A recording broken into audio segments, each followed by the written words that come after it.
আমাদের ফার্স্টে স্টার্টটা মোটামুটি হয়েছে, বাট উইকেটও পড়ে গিয়েছিল। তো ওখান থেকে আমরা যখন কভার আপ করার চেষ্টা করেছি, খেলা ততক্ষণও মনে হয় ছিল, আমি যতক্ষণ ব্যাটিং করছিলাম আমার কাছে মনে হয় আমি আউট হওয়ার পরে আমাদের মোমেন্টামটা অপোজিট সাইডে চলে গিয়েছে।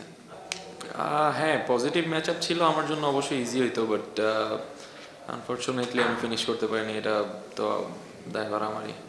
আসলে আজকের দিন বাদে ম্যাক্সিমাম ডেতে দেখতে গেলে দেখবেন আমি ব্যাটিং করেছি 5 নাম্বার 6 নাম্বারে। তো এই অর্ডারে আমার মনে হয় না 70-80 করে করা পসিবল ডেইলি। তো আমি ইম্প্যাক্ট রাখার চেষ্টা করেছি যতটুকু সময় পেয়েছি ওই সময়গুলোতে। এটা আমার জন্য ইজি হয়, আমি পাওয়ার প্লেটা পেলে আমার খেলা গোছাতে ইজি হয়। এটা আসলে মিরাজ ভাই অ্যান্সার দিলে ভালো হবে। আর তাছাড়া আমাদের টিম ম্যানেজমেন্টের সাথে ডিসকাস করে এই শাফলিংগুলি হচ্ছে। তো এটা totally up to team management. আসলে শাফলিং তো টিম ম্যানেজমেন্টের থেকেই আসে, টিম ম্যানেজমেন্ট, কোচিং স্টাফ সবার মিলিত ডিসিশন।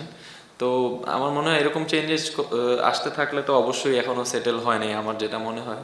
তো আশা করি যে কটা ম্যাচ আছে, আজকে আমাদের একটা ভালো স্কোর হয়েছে, তো আশা করি সামনের ম্যাচগুলিতে স্ট্যাবেল রাখার চেষ্টা করব। ব্যাটিংয়ের জন্য ডিউ থাকলে অলওয়েজ একটু বোলারদের জন্য টাফ হয়, সেই জিনিসটাই হয়েছে এই ম্যাচেও। আমাদের ফার্স্ট ইনিংস থেকেও একটু একটু ডিউ ছিল, তো আমাদের বোলারদের জন্য ডিফিকাল্ট ছিল, আর অপোনেন্ট বোলারদের জন্য তো আরও ডিফিকাল্ট ছিল, পরে আরও ডিউ এসছে।